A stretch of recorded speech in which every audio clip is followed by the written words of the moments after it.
یہ کہانی تب شروع ہوتی ہے جب ایک اجے نام کا لڑکا اپنی بیوی اور بچے کے ساتھ باہر گھومنے کے لیے آیا ہوتا ہے۔ اسے کچھ سامان لینے جانا ہوتا ہے تو وہ اپنی بیوی کو چھوڑ کر اپنے بچے کے ساتھ وہاں سے جاتا ہے اور سامان لینے کے لیے نکل جاتا ہے۔ کویتا وہاں پہ کھڑی اپنے پتی اور بچے کا انتظار کرنے لگ جاتی ہے، لیکن وہ انتظار کر رہی ہوتی ہے کہ اچانک اس کے سامنے ایک خوفناک قسم کی چڑیل آ جاتی ہے۔ کویتا چڑیل کو دیکھ کر بہت زیادہ ڈر جاتی ہے اور اسے کہتی ہے، چڑیل تم کیا چاہتی ہو مجھ سے اور تم یہاں پہ کیا کر رہی ہو؟ دیکھو مجھے نقصان مت پہنچانا۔ چڑیل کویتا کو کہتی ہے، میں تیری موت ہوں، اور اتنا کہتے ہی وہ کویتا پر حملہ کر دیتی ہے اور کویتا اسی ٹائم وہاں پہ مر جاتی ہے اور چڑیل وہاں سے غائب ہو جاتی ہے۔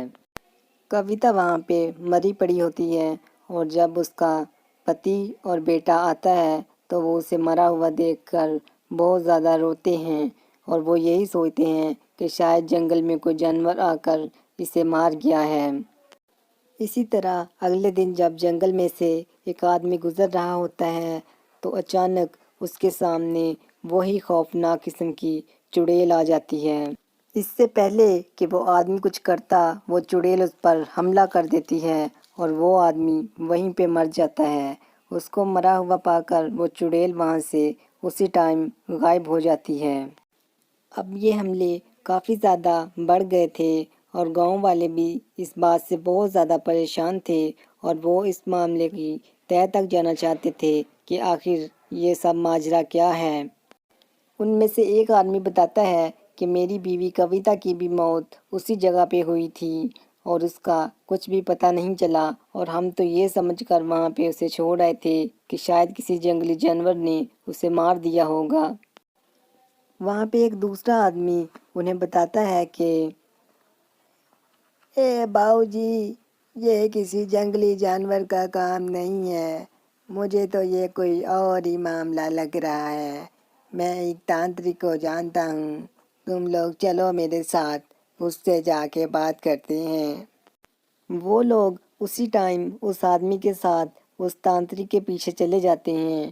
تانترک جنگل میں بیٹھا ہوا اپنی تپسیا کر رہا ہوتا ہے۔ وہ لوگ اس کے پاس جاتے ہیں اور اسے بتاتے ہیں کہ ان کے ساتھ کیا کیا ہو رہا ہے۔ وہ لوگ تانترک کو بتاتے ہیں کہ جنگل میں ہر روز ان کے گاؤں والوں کی موت ہو رہی ہے اور وہاں پہ کسی جانور کا نام و نشان تک نہیں ہے۔ تم ہماری مدد کرو کہ آخر وہ کون ہے جو گاؤں والوں کو مار رہا ہے۔ ٹھیک ہے، تم چلو میرے ساتھ، دیکھتا ہوں میں کون ہے وہ جو یہ سب کر رہا ہے۔ اور اتنا کہنے کے بعد وہ لوگ تانترک کو لے کر جنگل کی طرف اسی جگہ پہ چلے جاتے ہیں۔ وہ لوگ تانترک کو وہاں لے جا کر بتاتے ہیں کہ یہی وہ جگہ ہے جہاں پہ ہر روز ان کے گاؤں والوں کی موت ہو رہی ہے۔ مجھے یہاں کچھ اور ہی معاملہ لگ رہا ہے، تم لوگ یہاں سے پیچھے ہو جاؤ، میں دیکھتا ہوں یہاں پہ کیا ہے۔ اتنا کہنے کے بعد وہ تانترک وہاں پہ بیٹھ جاتا ہے اور اپنا منتر پڑھنا شروع کر دیتا ہے۔ اس کے منتر پڑھتے پڑھتے ہی وہاں پہ چڑیل آ جاتی ہے۔ وہ چڑیل تانترک کو کہتی ہے، اے تانترک، مجھے یہاں پہ کیوں بلایا ہے؟ بول، تو بھی یہاں پہ مرنا چاہتا ہے میرے ہاتھ سے؟ ہاں؟ تانترک اسے کہتا ہے، آج میں نہیں، آج تو مرے گی، تم نے ان سب گاؤں والوں کی زندگی کو عذاب بنا کے رکھا ہوا ہے، آج تیرا آخری دن ہے۔ اتنا کہتے ہی تانترک منتر پڑھ کر چڑیل کے گرد ایک دائرہ لگا دیتا ہے اور چڑیل اس میں پھنس جاتی ہے۔ چڑیل اس میں سے نکلنے کی بہت کوشش کرتی ہے لیکن وہ اس چکرویوہ سے نہیں نکل پاتی۔ اتنے میں تانترک اپنے ہاتھ سے کچھ جادوئی چیز اس کی طرف پھینکتا ہے اور وہ چڑیل کے اوپر لگتی ہے اور چڑیل وہیں پہ جل کر بھسم ہو جاتی ہے۔